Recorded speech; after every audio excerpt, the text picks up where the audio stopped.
মঞ্চের সামনে আমার এখানে কিছু মানুষ বসে আছেন। এই মানুষগুলো জুলাই আন্দোলনে যে শহীদ হয়েছে সেই পরিবারের সদস্যবৃন্দ। এই যে পরিবারগুলো বসে আছে, তাদের যে স্বজনেরা, যে প্রিয়জনেরা আজ খুনের শিকার হয়েছে, জুলাই আন্দোলনে অত্যাচারে নির্যাতিত বা শহীদ হয়েছে, সেই মানুষগুলোর কি প্রত্যাশা ছিল? সেই মানুষগুলোর প্রত্যাশা ছিল এই বাংলাদেশের মানুষ তাদের যে অধিকারকে বিগত 16 বছর ধরে ছিনিয়ে নেওয়া হয়েছিল, ভোটের অধিকার, কথা বলার অধিকার, সেই অধিকারকে জনগণের জন্য লড়াই করে আনতে গিয়ে এই মানুষগুলো হত্যার শিকার হয়েছে, গুমের শিকার হয়েছে, খুনের শিকার হয়েছে। প্রিয় ভাই বোনেরা, বিগত 15 বছর আমরা দেখেছি যে জনগণের ভোট নিয়ে কিভাবে নিশিরাতের ভোট অনুষ্ঠিত হয়েছে।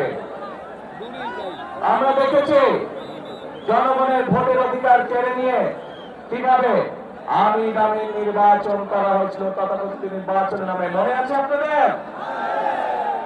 কিন্তু প্রিয় ভাই বোনেরা, গত 24 সালে ছাত্র জনতার আন্দোলনের মুখে সেই আমি দামি নির্বাচনের মালিক যারা, নিশিরাতের নির্বাচনের মালিক যারা, তারা জনগণের প্রতিরোধের মুখে এই বাংলাদেশ ছেড়ে পালিয়ে যেতে বাধ্য হয়েছে। এখন এই বাংলাদেশ হচ্ছে জনগণের বাংলাদেশ।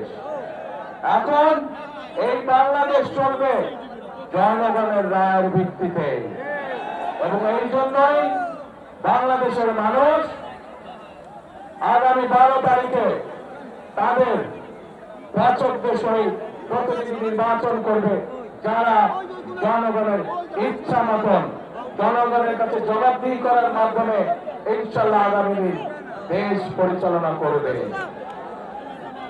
কিন্তু প্রিয় ভাই বোনেরা,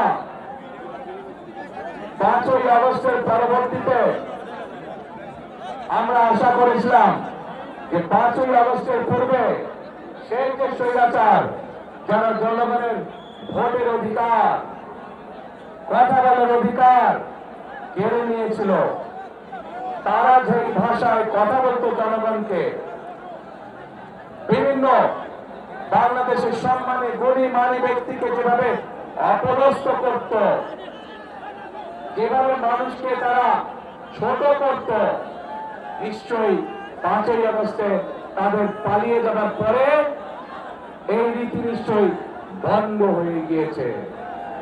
কিন্তু দুঃখের সাথে আমরা খেয়াল করলাম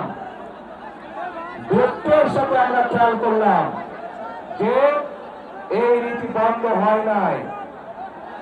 একটি রাজনৈতিক দল যাদের একটি অন্য পরিচয়, জনগণ যাদেরকে একটি ভিন্ন পরিচয় চিনে, জনগণ তাদেরকে কি পরিচয় চিনে? গুপ্ত পরিচয় চিনে, গুপ্ত পরিচয়। আপনারা চিনেন কারা তারা গুপ্ত? বাংলাদেশের রাজনীতিতে কারা সেই গুপ্ত? চেনেন আপনারা, আলহামদুলিল্লাহ। প্রিয় ভাই বোনেরা, বর্তমানে বাংলাদেশের নতুন জালেমের আবির্ভাব হয়েছে।